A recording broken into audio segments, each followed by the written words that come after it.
Hi everyone and good morning. I hope so that you all are good. Antony और क्लोपेक्ट्रा को करने के बाद आज हम स्टार्ट करने जा रहे हैं Romeo and Juliet a tragedy by William Shakespeare, जिसे उन्होंने लिखा था अपने कैरियर के शुरुआती कैरियर में 1595 में।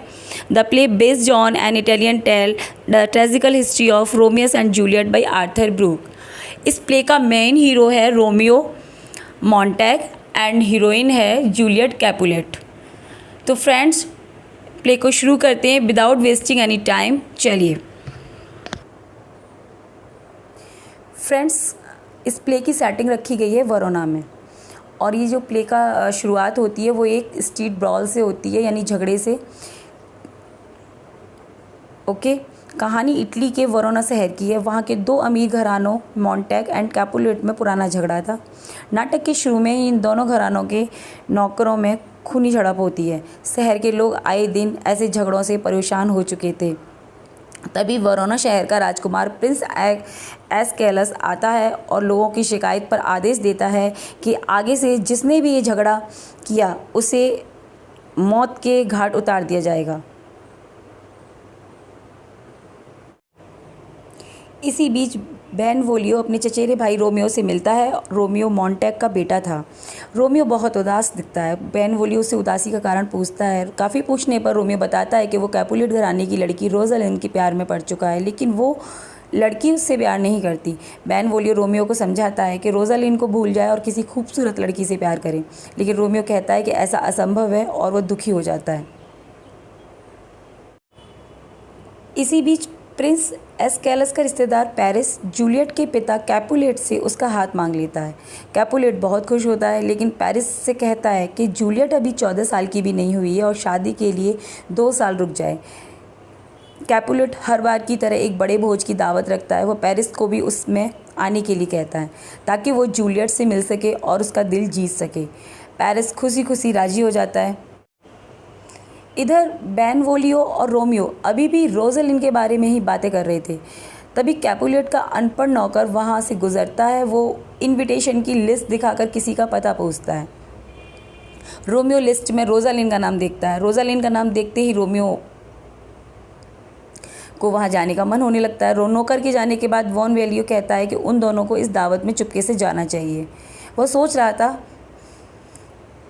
कि जब रोमियो शहर की दूसरी सुंदर लड़कियों को देखेगा तो शायद रोजालिंड को भूल जाए। रोमियो भी तैयार हो जाता है और उसे लगता है कि वह दावत में रोजालिंड से मिल पाएगा। उधर जूलियट की माँ और उसकी आया उसे पेरिस से शादी करने के लिए मनाने की कोशिश करती हैं, लेकिन जूलियट कहती है कि पहले वो दावत में पेरिस को देखेगी, उसके बाद ही कोई फैसला कर पाएगी। दावत शुरू हो जाती है। बेनवोलियो और रोमियो मास्क लगाकर पार्टी में चले जाते हैं। उनके साथ रोमियो उनके बचपन का दोस्त मर्क्यूशियो भी होता है, लेकिन वहाँ कैपुलेट घराने का एक लड़का टिबेल्ट उन्हें पहचान लेता है। टिबेल्ट जूलियट का चचेरा भाई था।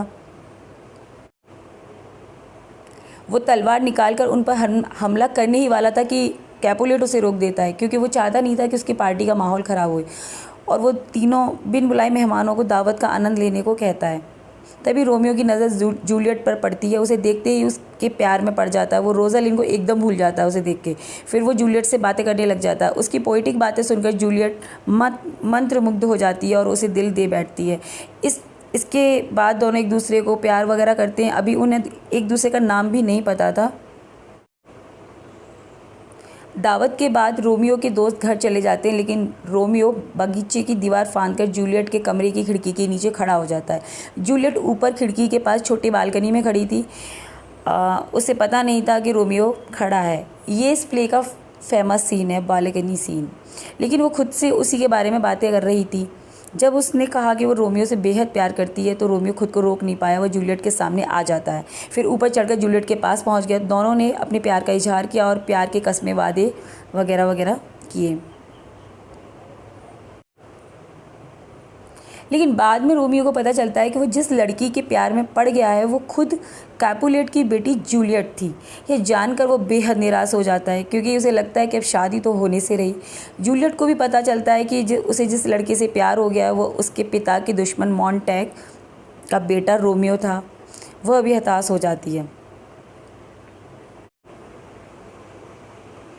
अगले दिन फ्रेंड्स रोमियो जल्दी से ही अपने दोस्त लॉरेंस जो फ्रायर था उसके पास जाता है और उसको सारी बातें बताता है। वो लॉरेंस को कहता है कि उसकी शादी जूलियट से करवा दे। लॉरेंस हैरान हो जाता है, लेकिन फिर सोचता है कि शायद इस शादी से दोनों घरानों के बीच कुछ फ्रेंडशिप हो जाए और ये जो पुरानी दुश्मनी चली आ रही है वो ख़त्म हो जाए। लड़ाई शायद ख़त्म हो सकती है, लेकिन इसलिए वह मान जाता है। अगले दिन लॉरेंस चुपचाप रोमियो और जूलियट की शादी करवा देता है। किसी को भी इस शादी की कानो कान खबर भी नहीं थी। तभी रास्ते से जाते हुए रोमियो एंड बॉनवोलियो एंड मर्क्यूशियो को टेबल्ट मिलता है, जो जूलियट का कज़िन है। वो अभी भी गुस्से में था क्योंकि वो तीनों उसकी दावत में कैसे बिन बुलाए घुस आए थे। वो रोमियो को एक ड्यूल के लिए चैलेंज करता है, लेकिन रोमियो की जूलियट से शादी हो गई थी। अब वो टेबल्ट से लड़ना नहीं चाहता था क्योंकि वह उसका साला लगता था। वह उससे लड़ाई नहीं करना चाहता था। वह उसे अमन चैन से रहने की सलाह देता है, लेकिन टिबल्ट उसको उकसाता है। तभी मर्क्यूशियो कहता है कि वो ड्यूल के लिए तैयार है। यानी वो अपनी फ्रेंड को वो ये दिखाना चाहता है कि ठीक है, मैं कर लेता हूँ ड्यूल। फिर मर्क्यूशियो और टिबल्ट के बीच तलवार से लड़ाई शुरू हो जाती है। रोमियो दोनों को छुड़ाने के लिए उनके बीच में आ जाता है, लेकिन तभी टिबल्ट रोमियो की बाजू के नीचे से मर्क्यूशियो को तलवार भौंकर मार देता है। रोमियो अपने बचपन के दोस्त को मरा हुआ देखकर दुख से भर जाता है और आवेश में आकर टिबल्ट को तलवार से मार डालता है। प्रिंस एस्केलस, इसमें गलत लिख गया है, एस्केलस रोमियो को देश निकालने की सज़ा दे देता है। उसे हमेशा के लिए मंटुआ शहर जाने को कहता है। रोमियो के जाने से पहले लॉरेंस आया से मिलकर रोमियो और जूलियट की सुहागरात का इंतजाम करवाते हैं। आया जूलियट को खिड़की के नीचे से सीढ़ी रख देती है और ताकि रात को रोमियो जूलियट के कमरे में आ सके और दोनों कम से कम सुहागरात मना सकें। वैसे जूलियट ये जानकर बहुत दुखी थी कि रोमियो ने उसके चचेरे भाई टिबल्ट की हत्या कर दी थी, लेकिन फिर वो ये सोचती थी कि टिबल्ट ने ही झगड़ा शुरू किया था। अब रोमियो उसका पति है जिससे वो बेहद प्यार करती है। वो तय करती है कि उसकी ज़िंदगी उसकी रोमियो के साथ ही है। रात को रोमियो उसके कमरे में आता है। दोनों सुहागरात मनाते हैं और ढेर सारी बातें करते हैं। सुबह दोनों एक दूसरे को भारी मन से अलविदा कहते हैं। इधर हाल की घटनाओं की वजह से कैपुलेट जूलियट की शादी 3 दिन में ही पेरिस से कर देने का फैसला कर लेते हैं, लेकिन जूलियट इसके लिए तैयार नहीं होती क्योंकि अब रोमियो उसका पति था।